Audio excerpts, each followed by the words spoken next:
مرزا جہلمی کا کلپ آیا لیکن اس کے اندھے مقلدین ابھی بھی ان کی آنکھیں نہیں کھلیں. اگر کوئی اور دنیا کا بندہ یہ بات کہتا اللہ کی قسم اس کے خلاف توہین کا مقدمہ ہوتا, اس کو جوتے مارے جاتے, چوکو چراہوں کے اوپر اس کے خلاف احتجاج ہوتا. یہاں تک اتر آیا ہے, ابھی اس کا کلپ آیا ہے. اس نے کہا کہ میرے اور میرے ساتھیوں کے اوپر جو مشکلات ہیں معاذ اللہ وہ نبی اور ان کے صحابہ پہ بھی نہیں آئے. لیکن عقل کے ایسے اندھے ہیں, عقل کے اوپر ایسا پردہ پڑا ہوا ہے کہ تقلید ہے, بس اس نے کہہ دیا ہے تو اس کی صفائیاں دینے پہ لگے ہیں, بجائے یہ کہنے کہ اس سے غلطی ہوئی ہے, اس سے توبہ کروائی جائے. اور اس کے بے شمار اس طرح کے گستاخانہ جملے میں پہلے بھی آپ کے سامنے رکھ چکا ہوں.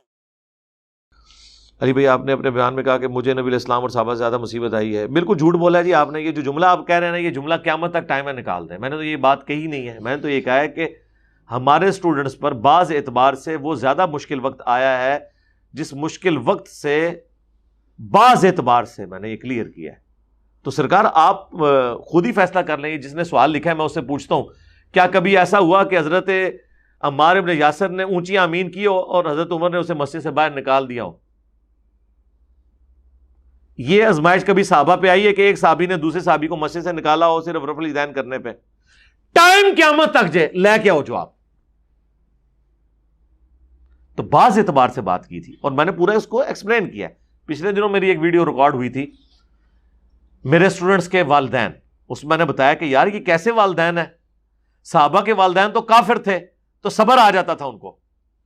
ہمارے والدین وہ ہیں جو ہمیں کافر سمجھتے ہیں اور اس سے بڑی بات ہم انہیں مسلمان سمجھ کے دعوت دے رہے ہیں. بالکل الٹ ہے. اس طرح کی آزمائش اگر کسی پہ آئی ہے نا, ٹائم قیامت تک جے لے کے آؤ. میں نے جزیات میں بات کی تھی. دوسری طرف تو تبلیغی جماعت والے خود بیان کرتے ہیں ترمذی سے, وہ روایت ہمارے نزدیک تو وہ کمزور ہے. شیخ البانی اسے حسن درجے کی سمجھتے ہیں کہ اے صحابہ اگر دین کے 10 حصے ہیں, تم 9 پہ عمل کرو, ایک کو چھوڑ دو گے تم ناکام ہو جاؤ گے, اور بعد میں آنے والے 9 چھوڑ دیں گے, ایک پہ عمل کریں گے, کامیاب ہو جائیں گے.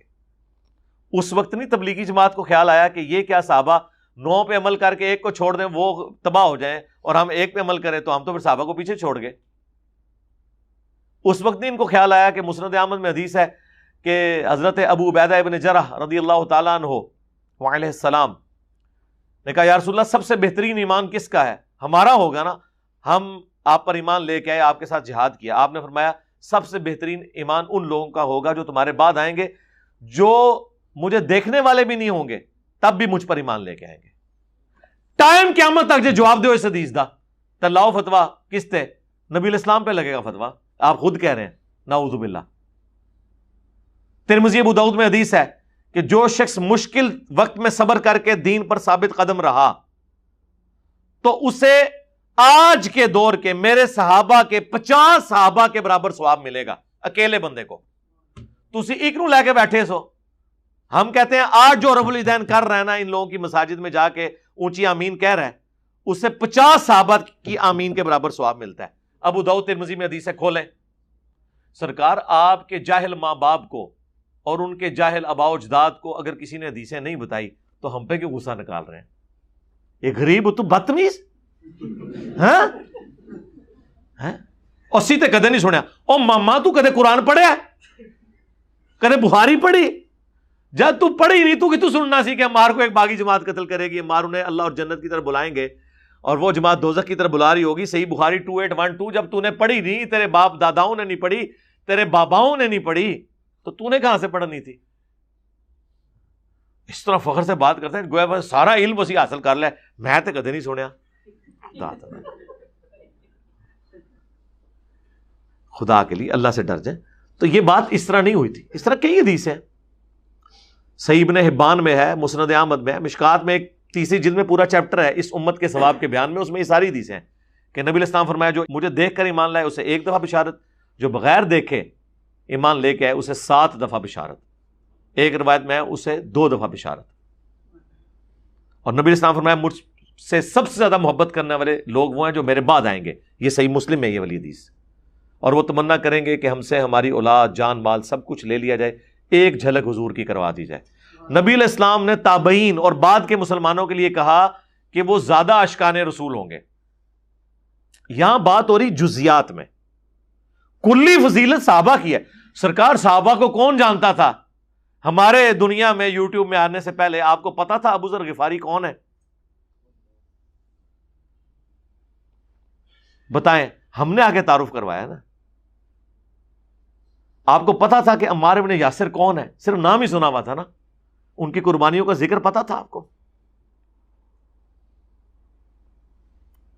ابو عبیدہ ابن جرح کی کیا قربانی ہے، خالد ابن ولید نے کیا کیا ہے، قاسیہ یرموک کے نام آپ کے اباؤ اجداد نے بھی سنے ہوئے تھے. ہمیں آپ آ کے بتائیں گے؟ ہم نے تو صحابہ کا تعارف کروایا. تو میں کیا یہ کہوں گا کہ میری اور میرے سٹوڈنٹس کے اوپر آنے والی تکلیفیں عمار ابن یاسر سے اور مولا علی سے زیادہ ہیں یا حسن و حسین سے زیادہ ہیں؟ ہم نے جزیات میں بات کی تھی، اور یہ بات درست ہے. جزیات میں کسی ایک شخص کو دوسرے پہ فضیلت ہو سکتی ہے. میں نے کتنی حدیثیں بتا دی. نبی علیہ السلام کیا بغیر باپ کے پیدا ہوئے؟ عیسیٰ علیہ السلام بغیر باپ کے، اور اللہ نے یہ معجزہ کہا ہے. یہ فضیلت ہے جو عیسیٰ ابن مریم کو محمد رسول اللہ پہ حاصل ہے صلی اللہ علیہ وآلہ وسلم. لیکن کلی فضیلت نبی علیہ السلام کی ہے. اس پہ جھگڑا کریں گے آپ؟ تو اس طریقے سے. اچھا، اور پھر میں نے وہ بات کیا کی تھی کہ ہم پہ جو مشکل وقت آیا ہے، تو سرکار آپ تو خود کہتے ہیں کہ سب سے بہتر زمانہ کس کا؟ نبی علیہ السلام کا. بخاری مسلم حدیث ہے. اس کے بعد صحابہ، پھر تابعین. کام تھلے جدوں آنا جا رہا ہے تو برا وقت ہی آ رہا ہے نا. تو جب ہم یہ کہیں کہ ہم پہ زیادہ مشکل وقت آیا ہے اس اعتبار سے، تو ہم یہی تو کہنا چاہ رہے ہیں. وہ تو آپ خود بھی کہتے ہیں کہ سب سے بہترین حضور کا زمانہ تھا، جو زمانہ دور ہوا مشکل وقت آتا گیا مسلمانوں کے اوپر. یہ تو آپ خود بھی مان رہے ہیں. اور کتنی باتیں کریں. تو آپ ذرا باتیں غور سے سنا کریں. ہوتا یہ ہے کہ بعض اوقات آپ صرف، ہم نے ہمیشہ کہا کہ ہمارے مخالفین کو ضرور سنیں، ہم نے کبھی نہیں کہا نہ سنیں. اس کے بعد ہماری بات بھی تو سنیں نا. سرکار ہمارے اسٹوڈنٹ صرف ایک وی لاگ بنانے کے لیے کہ علی بھائی سے ہمیں اختلاف ہے اس مسئلے میں. رکو ذرا، ہماری بھی عرض سنو کہ ہم کیا کہہ رہے ہیں.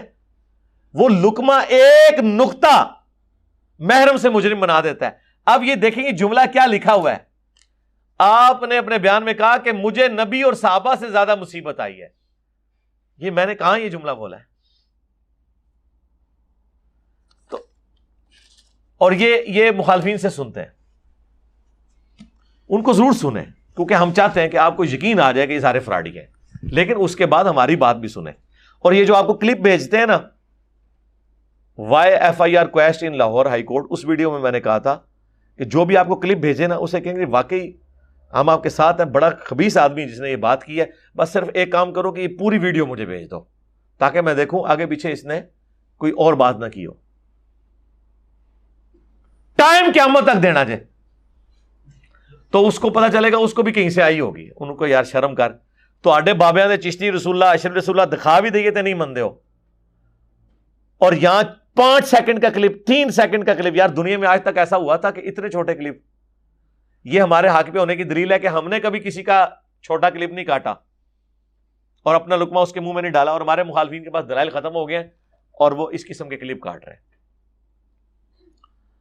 اب یہ چیز دیکھنی چاہیے کہ یہ جو بات ہو رہی ہے کس کانٹیکسٹ میں ہو رہی ہے. تو اس طرح تو ہوئی نہیں تھی جس طرح آپ کہہ رہے ہیں. آپ نے کہا میرے سچ پیپر میں کہا کہ ساری احادیث صحیح ہیں، جبکہ مسند احمد کی ایک حدیث ضعیف ہے. اب وہ حدیث لکھی کو نہیں ہے نا، کون سی والی حدیث ہے؟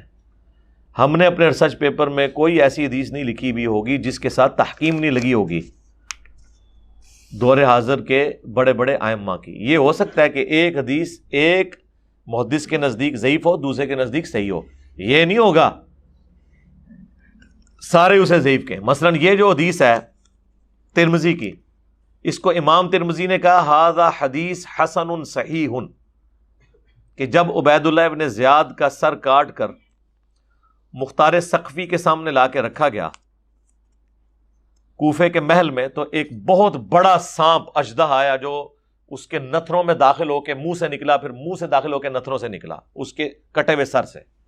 یہ وہی خبیث تھا نا، یہ اسی کا سر تھا جو صحیح بخاری میں آتا ہے اس نے سیدنا حسین کے سر کے اوپر چھڑی ماری تھی.